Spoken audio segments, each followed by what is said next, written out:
우리 다 같이 하나님의 말씀을 삼가 받들도록 하겠습니다. 고린도전서 4장 1절에서 5절입니다.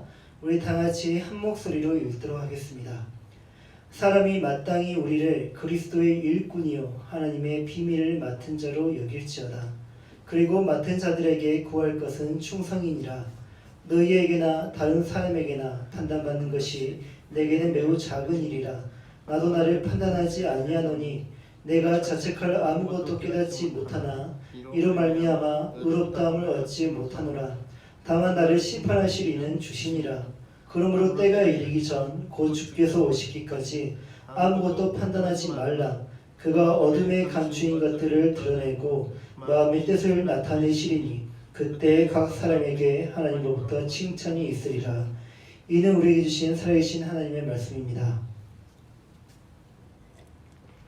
오늘은 고린도전서 11번째 강의 시간 청지기의 삶입니다.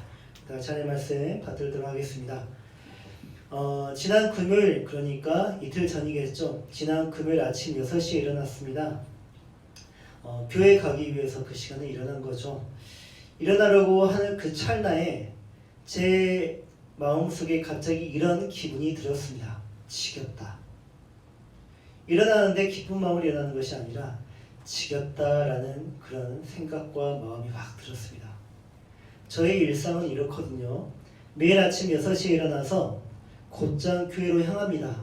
그래서 교회에서 이제 깔끔하게 몸을 씻고 그리고 단정하게 옷을 입은 다음에 바로 성경책을 펼칩니다.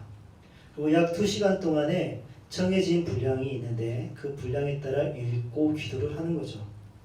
이후 시간은 설교를 준비하고 또 필요한 책들을 좀 더 읽고 또 좋은 영상이 있으면 또 찾아보기도 합니다. 그리고 중간중간마다 건물을 관리하고 또 만나야 할 사람들을 만납니다. 이렇게 매일 반복이 되는데 제가 이렇게 생각해 보았습니다. 10년 뒤에도 이런 삶이 계속 반복되고 있다면 어떨까? 지겨운 거예요. 그리고 기쁘지가 않은 겁니다. 어느 날은 제가 설교를 준비하고 있는데 어느 한 분이 교회 안으로 들어왔습니다. 그리고 설교 준비하는 저의 모습을 보면서 이런 말을 했습니다. 목사님은 참 좋으시겠어요. 책을 많이 읽을 수 있어서. 전 마음이 기쁜 것이 아니라 칭찬받아서 기쁜 것이 아니라 씁쓸해졌습니다. 왜냐하면 독서가 책을 읽는 일이 저에게는 취미가 아니라 일이기 때문입니다. 그래서 제가 이렇게 말을 했죠. 책을 많이 읽어서 좋긴 한데 저에게 책을 읽는 일은 재미있는 일이 아니라 일이고 의무입니다. 그래서 책이 있는 일이 때로는 되게 어렵습니다. 누군가에게는 되게 이 모습이 좋아 보이겠죠. 되게 여유로워 보이고 한가로워 보이고 또 누구나 하고 싶은 일일 것 같습니다. 그런데 이런 일이 당사자에게는 매우 힘든 일이 될 수 있다는 것입니다. 괜히 백수가 과로로 죽는다는 말이 나온 게 아닙니다. 여러분의 일상은 어떻습니까? 10년 뒤에도 같은 일, 같은 삶이 반복된다고 생각해 보십시오. 기쁘겠습니까? 아니면 슬프겠습니까? 참으로 다행히 우리에게는 이 인생의 어려운 문제를 풀 수 있는 열쇠가 있는데 그 열쇠의 이름은 소명입니다. 많이 들어보셨죠? 소명. 신학교 입학을 할 때 면접을 보게 되는데 제가 면접을 볼 때 제 담당 교수가 저에게 이런 질문을 던졌습니다. 자네 소명은 무엇이라 생각해서 이 학교에 지원을 했는가? 근데 그때 당시 제가 소명이라는 단어를 들어보긴 들어보았어요. 그때 당시 유행하는 단어가 이제 소명이었는데 많이는 들어는 보았는데 그 단어의 뜻을 제가 전혀 모르고 있었습니다. 그래서 교수님이 던진 질문의 맥락을 추측해가지고 유추를 해가지고 제가 이렇게 답변을 했습니다. 저의 소명은 하나님의 말씀에 순종하는 것입니다. 솔직히 적절한 질문은 아니었습니다. 애매모호하게 답변을 한 거죠. 굉장히 철학적인 그런 답변인 것 같기도 한데 다행히 교수님은 제 무식을 발견하지 못하고 그래 그렇구나 하고 넘겨주셨어요. 소명이란 무엇입니까? 여러분이 알다시피 소명은 하나님의 부르심, 영어로는 더 콜링이라고 하죠. 콜링, 불렀다. 이게 소명이란 하나님이 너를 무엇으로 불렀는가, 나를 무엇으로 불렀는가, 나를 무엇으로 불렀고 어떤 일을 하라고 하나님께서 나를 불렀는가, 그걸 아는 것이 소명입니다. 그래서 우리 그리스도인들은 소명을 직업으로 생각합니다. 왜냐? 종교개혁자들이 소명을 직업으로 가르쳤기 때문입니다. 그래서 우리 모든 그리스도인들은 직업의 그런 귀천을 따지지 않고 그 일을 하나님께서 나를 주셨다, 그 일에 나를 부르셨다 하는 믿음을 가지고 그 지식을 가지고 최선을 다하여서 그 소명을 다하는 것입니다. 이게 이론적으로 맞는데, 이게 정말 교리적으로 맞는데, 우리는 그 생각과 믿음과 달리 이게 정말 내 소명일까? 라고 고민을 한다는 말이에요. 고민하고 또 고민합니다. 왜? 소명을 구별하기가 매우 힘들기 때문입니다. 확신을 못 가지는 거예요. 내가 하나님께 소명을 받는데 너무 힘든 거예요. 감당하기가 너무 힘들고 나에게 적성이 안 맞는 것 같아요. 하나님 분명 나를 이렇게 부르셨다면 능력을 주시고 지혜를 주시고 거기에 맞는 성품을 주셨을 것인데 전혀 나랑 맞지 않기 때문에 정말 힘든 것은 누구도 그것을 구별해 줄 수 없다는 말입니다. 하물며 목사도 말이죠. 그래서 중요한 것이 있습니다. 지금 내가 하는 일을 나의 소명으로 여기고 그럼에도 불구하고 계속 해야 한다는 것입니다. 하나님이 지금의 나에게 이 일을 하라고 하셨다. 지겹고 힘들어도 말이죠. 이해가 가지 않고 확신이 서지 않아도 계속 하고 있는 것이 맞습니다. 우리는 이렇게 생각하죠. 내가 꿈꾸는 직업, 내가 이상적으로 생각하는 배우자, 내가 꿈꾸는 미래, 그 모든 것들을 얻어야만 행복할 수 있다고 생각합니다. 그것을 얻지 못하면 불행하다고 생각합니다. 많은 교인들이 또 주변의 목사님들이 저를 부러워합니다. 왜? 젊은 나이에 일찍 개척을 했고요. 또 남들이 갖지 못하는 개인 사무실도 있고 또 깨끗한 환경이 있습니다. 그리고 책들도 많고요. 또 삶이 좀 더 여유로워 보입니다. 부자는 아니지만 행복한 신앙생활은 바로 이런 것이지 않을까. 참 목사님은 좋겠습니다 라고 저에게 그 부러움을 나타냅니다. 근데 감히 제가 말하지만 저는 행복하지 않습니다. 어떻게 보면 저는 지금 버티고 있는지 모르겠습니다. 제가 하는 일은 분명 하나님께서 주신 사명이 맞거든요. 하나님께서 주신 소명이 맞거든요. 그러나 소명에 따라 산다 해도 행복하고 기쁜 일만이 있는 것은 아닙니다. 때로는 저도 영적 피로감으로 인해서 소명에 대한 의심이 생길 때도 있고요. 불안이 언습할 때도 있고 불확실한 미래 때문에 불안에 떨 때도 있습니다. 이럴 때 목사는 어떻게 해야 될까요? 여러분이 답변해 주실 수 있겠습니까? 목사는 이럴 때 어떻게 해야 될까요? 근데 목사만 이런 문제를 겪는 게 아니잖아요. 모든 신자가 이 일을 다 겪잖아요. 신자는 이럴 때 어떻게 해야 할까요?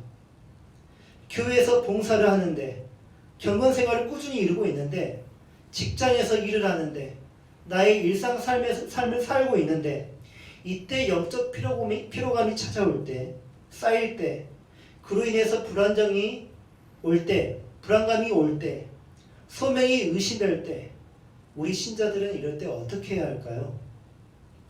여러분은 외롭고 지칠 때, 불안하고 확신이 서지 않을 때 어떻게 하십니까? 그럴 때 하나님은 여러분에게 어떤 도움으로 다가오십니까?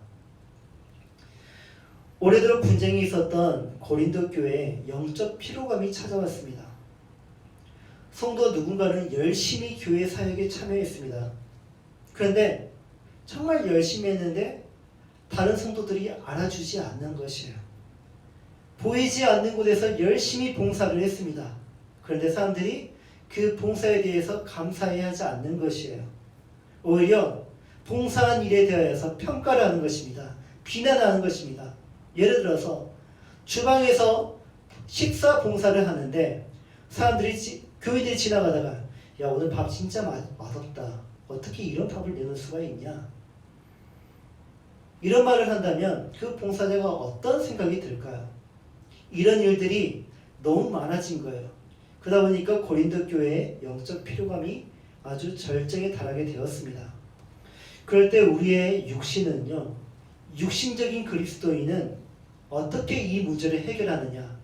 스스로 자신의 영광을 제조하기 시작합니다. 저의 예를 한번 들어보도록 하죠. 전도사 사역을 할 때였습니다. 교회 부지는 넓었고 교회 건물은 많았습니다. 그러다 보니까 교회 주변의 환경을 꾸미는 나무나 식물이 많았겠죠. 그런데 수년간 그것을 관리하지 않는 까닭에 교회는 을씨년스러웠습니다. 그래서 교인 모두가 직분자라고 해도 과언이 아닐 만큼 직분자가 정말 많았는데 그 누구도 나서서 교회를 관리하지 않는 것이에요. 주님의 교회가 엉망이 돼가고 있는 그 모습을 그저 지켜만 볼 수 없었던 저는요, 톱을 들기 시작했고 낫을 들었고 호미를 들어가지고 교회 주변의 환경을 관리하기 시작했습니다. 신학교에서 수업이 끝나면 딴 데 세지 않고 곧장 교회로 와가지고 작업을 했습니다. 금요 기도회가 시작되잖아요. 그러면 금요 기도회를 하고 또 그 다음날 새벽 기도회 가면 선선한 날씨에 일을 해야 되기 때문에 또 바로 작업복으로 갈아입고 한 오전 9시까지 계속 작업을 하는 거예요. 그렇게 한 달 반을 작업을 했습니다. 저는 전도사가 그렇게 일을 하면 직분자들이 부끄러움을 느끼고 함께 해줄 줄 알았습니다. 그런데 이게 웬걸? 아무도 도와주지 않아요. 고생한다고 누가 칭찬하지도 않아요. 음료수도 누가 안 줘요. 목사님이 지나가다가 허허 하고 그냥 지나가요. 그러니까 제가 어떻게 반응한 줄 아십니까? 목사님을 미워하기 시작해요. 그리고 목사님을 비난하고 판단하기 시작합니다. 그것뿐만 아닙니다. 모든 직분자들을 제가 미워하기 시작합니다. 그리고 비난하고 판단하기 시작합니다. 그리고 어떻게 하느냐? 제가 한 수고를 사람들에게 알리기 시작합니다. 그리고 제가 이 일을 다 했다라면서 하나님께 영광 돌리지 않고 사람들로부터 제 영광을 드러내려고 합니다. 처음에는 주님과 교회를 사랑하는 마음에서 비롯된 안타까움이 제 안에 있는 이 소명을 각성시켜 주었는데 그 각성이 저를 작업장으로 이끌었는데 어느새 저는 제가 고생한 것들을 가지고 저의 의를 만들어버리고 다른 지체들을 원수로 만들어버렸습니다. 지금 생각해보니까 그 열심과 정성을 다해 주님의 교회를 가꾸던 저의 모습 속에 아주 중요한 한 가지가 빠져 있었습니다. 반드시 있어야 할 것인데 아주 중요한 한 가지가 빠져 있었어요. 그게 바로 하나님의 말씀입니다. 소명의식을 가지고 최선을 다해 그 직무를 수행하나 그 소명이 하나님의 은혜임을 깨닫게 해주는 하나님의 말씀이 없다 보니까 저는 어느새 제 자신을 절대적 기준으로 삼아가지고 하나님의 말씀이 아니라 제 자신을 기준으로 삼아가지고 교회를 평가하고 사람을 평가하고 교회 전체의 비전을 평가하기 시작했다는 것이에요. 생각해 보십시오. 여러분이 힘들고 지칠 때, 마음이 괴롭고 위로받고 싶을 때 교회 안에서 하는 일, 교회 밖에서 진행되는 모든 일이 아픔으로 다가오고 괴로움으로 다가오는 그때 여러분 앞에 말씀이 있었습니까? 하나님의 말씀이 없을 때 그리스도인들은 어떻게 돼가는 줄 아십니까? 괴물이 됩니다. 제 아무리 소명을 받고 그 모습이 그리스도인의 모습을 갖추고 있다 할지라도 지금 하고 있는 일이 교회와 관련된 일, 주님과 관련된 일이라 할지라도 하나님의 말씀으로 인도받지 못하고 보호받지 못하면 그 사람은 다른 사람을 괴롭히고 비난하고 판단하는 아주 추악한 그리스도인의 모습으로 되기 쉽습니다. 괴물의 전형적인 특징이 무엇인 줄 아십니까? 자기의, 자기 사랑입니다. 하나님의 영광은 없습니다. 오직 자신의 영광을 위해 하나님을 이용하여서 자기 의를 드러내고 사람들을 이용하여서 자기 사랑을 합니다. 보석은 매우 아름답죠. 보석의 역할은 무엇입니까? 아름답게 꾸며주는 것입니다. 보석은 사람을 아름답게 꾸미는데 이 물질이라는 이 보석을 사용하지 않고 자신의 영달을 위한 탐욕의 대상으로 보석을 그렇게 만들어버리면 이 보석은 그 사람을 아름답게 꾸며주는 것이 아니라 추악한 괴물로 만들어버립니다. 복음은 우리에게 생명이죠. 근데 이 복음을 나를 온전한 그리스도인으로 살게 하는 능력으로 사용하지 않고 이 세상에서의 성공을 위해 사용해 버리면 이 복음은 생명을 잃고 그 사람을 세상에서 가장 추악한 그리스도인으로 만들어 버립니다. 우리는 그런 사람들을 요즘 많이 보고 있지 않습니까? 여러분이 이 세상에서 그리스도인으로 살면서 무엇으로 사십니까? 교회에서 봉사하고 예배를 드리고 기도를 하며 그리스도인으로 사는데 복음을 그동안 어떻게 사용하셨습니까? 이 세상에서의 성공을 위해서 사용하셨습니까? 아니면 하나님의 사람으로 온전하게 변화되기 위해 복음을 사용하셨습니까? 여러분이 지금까지 주님의 복음을 자기 의와 자기 사랑을 위해 사용했다면 여러분이 정죄했던 다른 사람들의 그 모습이 다름 아닌 여러분의 실제 모습이라는 것입니다. 고린도 교회는 모든 일에 뛰어났죠. 은사도 너무나 많았고 은사를 잘 사용할 줄 알았으며 직분을 정말 잘 섬겼고 직분으로 지식과 지식에 충만했습니다. 모든 부분에서 다른 교회 비교해 보아도 정말 뛰어났습니다. 그런데 그들은 그 모든 것들을 가지고 하나님께 영광을 돌리지 않고 자신의 영달을 위해 추구하고 말았습니다. 그 결과 그들은 주님 안에 거하지 못하게 되었고 하나님의 은혜 밖으로 뛰쳐져 나갔으며 각자의 부르심의 상을 쫓지 못하고 하나님께서 맡기신 비밀 또한 다 상실해 버렸습니다. 한평생에 맡은 소임을 완주한 믿음의 사람들이 있죠. 우리도 그들처럼 끝까지 충성스럽게 완주할 수 있어야 하는데 그러기 위해서 우리가 어떻게 해야 할까요? 바울처럼 베드로처럼 우리가 살아야 할 것인데 우리는 어떻게 해야 그들처럼 살 수 있는 것일까요? 먼저 소명을 재확인해야 합니다. 앞서 말했듯이 소명은 하나님의 부르신 뜻을 아는 것. 하나님이 왜 나를 부르셨을까? 그걸 알면 자기가 어떤 일을 해야 하는지 압니다.